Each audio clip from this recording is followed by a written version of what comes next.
Chemistry बन जाती है। अब शाम के वक्त जेफर की वैन मोजेस के घर के बाहर खड़ी होती है और अंदर दोनों फुल मूड में रोमांस कर रहे होते हैं। इसी दौरान मोजेस गलती से एक फिन की बाहर फेंक देता है जो सर्फिंग बोट की एक इंपॉर्टेंट चाबी होती है और यहाँ हमें पता चलता है मोजेस बहुत ही रिच लड़का है। अब मोजेस इस रिलेशन को लेकर थोड़ा सीरियस होने लगता है। उसका कहना था कि हम जरूर किसी वजह से मिले हैं, इसलिए हमें साथ रहना चाहिए। लेकिन जेफर जैसी लड़की के लिए ये बस एक हुकअप था। वो उसके घर के अंदर तक नहीं जाती जबकि मोजेस उसके लिए खाना तक बनाता है। लेकिन वो जब बर्गर लेकर बाहर आता है तो जेफर जा चुकी होती है, जिससे मोजेस बिल्कुल उदास हो जाता है। वहीं जेफर एक बीच पर सर्फिंग करने पहुंचती है और वहाँ वैन पार्क करने के बाद जब वो बोट में फिन लगाने लगती है तो पता चलता है कि फिन की गायब है। फिर वो पास खड़े एक ट्रक में जाकर ढूंढने लगती है। तभी वहाँ टकर आता है और ये ट्रक उसी का था। वो ज्यादा बात किए बिना एक फिन की दे देता है और जेफर की तारीफ भी करता है कि अकेले सर्फिंग करने की हिम्मत सब में नहीं होती। जेफर उसे थैंक्स कहती है और फिर अपनी सर्फिंग बोर्ड को ठीक करने लगती है। इसी बीच उसे मोसेस का मैसेज आता है और बर्गर की फोटो के साथ लिखा होता है, तुम चाहती तो मेरे साथ भी सर्फिंग कर सकती थी। जेफर जवाब देने ही वाली होती है कि अचानक पीछे से टकर आकर उसे बेहोश कर देता है और उसके हाथ मुंह बांधकर एक लंबी ड्राइव के बाद उसे अपनी बोट में ले जाता है। सुबह होती है तो मोसेस भी बीच पर पहुंचता है, लेकिन जेफर तो किडनैप हो चुकी थी। वो उसको कॉल करता है पर फोन तो उसकी वैन के अंदर बज रहा था। असल में टकर चालाकी से जेफर का सर्फिंग बोट वैन से निकालकर समुद्र में फेंक चुका था और फोन वहीं छोड़ दिया था ताकि सबको लगे कि जेफर सर्फिंग करते दौरान कहीं डूब गई।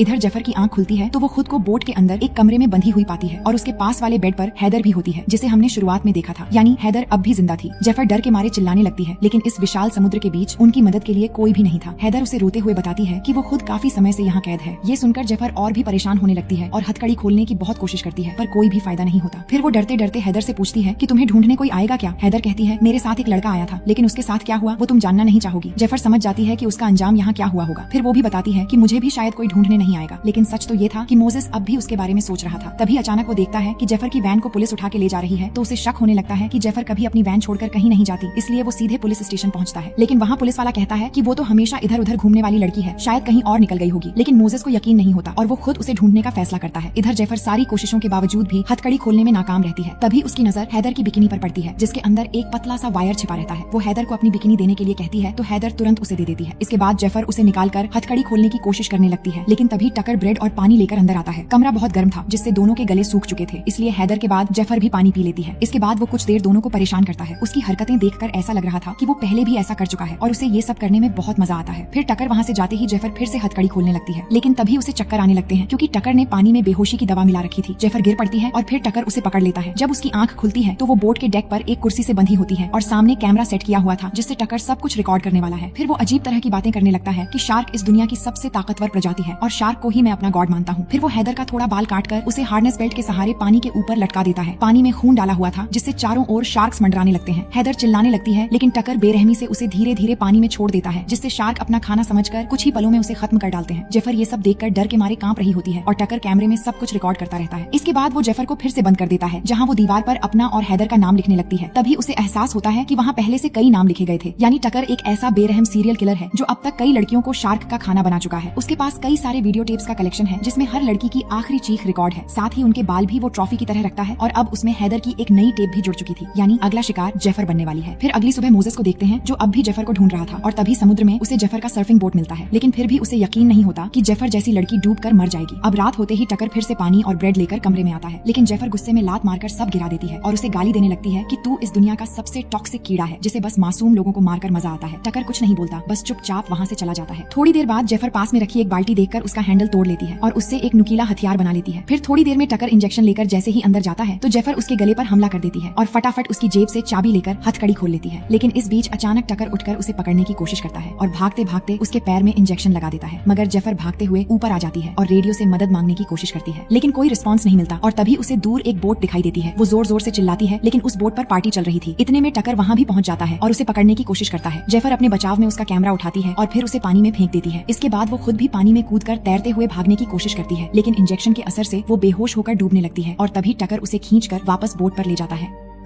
अब क्योंकि टकर का रिकॉर्डिंग करने वाला कैमरा नहीं था, इसलिए फिलहाल जेफर को मारने का प्लान टालकर नया कैमरा खरीदने के लिए वो किनारे पर जाता है, लेकिन उससे पहले जेफर को बोट के अंदर बंद कर देता है ताकि किसी को पता न चले। उधर पुलिस भी अब जेफर की तलाश में लग चुकी थी, पर मोसेस का दिल अभी भी बेचैन था। वो बीच की पार्किंग की सीसीटीवी फुटेज निकालता है जिसमें जेफर की वैन के पीछे उसे टकर का ट्रक दिखाई देता है और उसमें टकर्स एक्सपीरियंस का लोगो भी बना हुआ था। ये देखकर वो उस लोगो का डिटेल सर्च करता है और आखिरकार उस जगह का एड्रेस निकालकर सीधे बोट तक पहुंच जाता है। उस दौरान टकर कैमरा लेने मार्केट गया होता है और बोट पर जाते ही मोसेस को जेफर की चीखें सुनाई देती है। मोसेस तुरंत अंदर जाता है और जेफर को कैद में देखकर वो डर जाता है। जेफर उसे देखकर राहत की सांस लेती है और उसे जल्दी कुछ लाने के लिए कहती है जिससे हथकड़ी खोल सके। मोजेस तुरंत पुलिस को कॉल लगाते हुए ऊपर जाता है और पुलिस तक कॉल भी पहुंच जाती है, लेकिन तभी टकर आकर उस पर हमला कर देता है। वो सबसे पहले उसका फोन तोड़ देता है और बुरी तरह मारकर उसे घायल भी कर देता है, लेकिन मोजेस हार मानने वालों में से नहीं था। वो भी पलटवार करता है और लगभग उसे खत्म ही करने वाला होता है, लेकिन तभी पीछे से डेव आकर मोजेस पर हमला कर देता है। असल में डेव को पता नहीं था कि टकर एक खतरनाक सीरियल किलर है, लेकिन जैसे ही जेफर की चीख सुनता है तो उसे सब कुछ समझ आ जाता है। मगर इससे पहले कि वो कुछ करता, टकर उसे बेरहमी से मार डालता है। अब टकर समझ चुका था कि किनारे पर रुकना सेफ नहीं है, इसलिए वो बोट लेकर तुरंत एक सुनसान आइलैंड की ओर बढ़ जाता है। अब उसने मोजेस को भी जेफर के पास बांध रखा होता है, जहाँ मोजेस अपनी दिल की बात जेफर से कहने लगता है कि मैं उस रोमांटिक मोमेंट को भूल नहीं पा रहा था और इसी वजह से शायद हम फिर से मिल गए हैं। तभी टकर आ जाता है और दोनों को ऊपर डेक पर ले जाता है। उसने ठान लिया था कि आज ही रिकॉर्डिंग होगी और शार्क का पहला खाना मोजेस बनेगा। वो मोजेस को हैदर की तरह लटका देता है और डेव की लाश के टुकड़े पानी में फेंकता है, जिससे शार्क्स वहाँ आ जाते हैं। फिर वो धीरे धीरे मोजेस को पानी में डाल देता है और सब कुछ रिकॉर्ड करने लगता है, लेकिन जेफर मोजेस को बिल्कुल शांत रहने के लिए कहती है ताकि शार्क के अटैक से बच सके। और ये तरकीब काम भी कर जाती है, जिससे शार्क्स उसके पास तो आते हैं लेकिन हमला नहीं करते। ये देखकर टकर उसे फिर से बोट पर खींच लाता है और इस बार बड़ी बेरहमी से मोजेस को कई बार चाकू से मारता है और फिर से उसे पानी में फेंकने लगता है। मोजेस अब मौत के करीब पहुंच चुका था, क्योंकि अब शार्क्स उसे नहीं छोड़ेंगे। लेकिन तभी उसकी नजर ऊपर उड़ते हुए पुलिस के हेलीकॉप्टर पर पड़ती है, जो शायद जेफर की तलाश में आया था। टकर ये देखकर डर जाता है और उन दोनों को फिर से नीचे कैद कर देता है। मोजेस के ज्यादा खून बहने से वो बेहोश हो चुका था। जेफर उसके पास जाने के लिए हथकड़ी खोलने की कोशिश करती है, लेकिन सारी कोशिशें बेकार थीं। फिर वो एक खतरनाक फैसला लेती है और अपना अंगूठा तोड़ देती है ताकि हाथ बाहर आ सके, लेकिन फिर भी हाथ बाहर नहीं निकलता, तो इस बार अपने ही दांतों से अंगूठा काटकर अलग कर देती है। खून बहने लगता है, लेकिन अब उसका हाथ बाहर आ जाता है और वो तुरंत दरवाजे के पास छिप जाती है।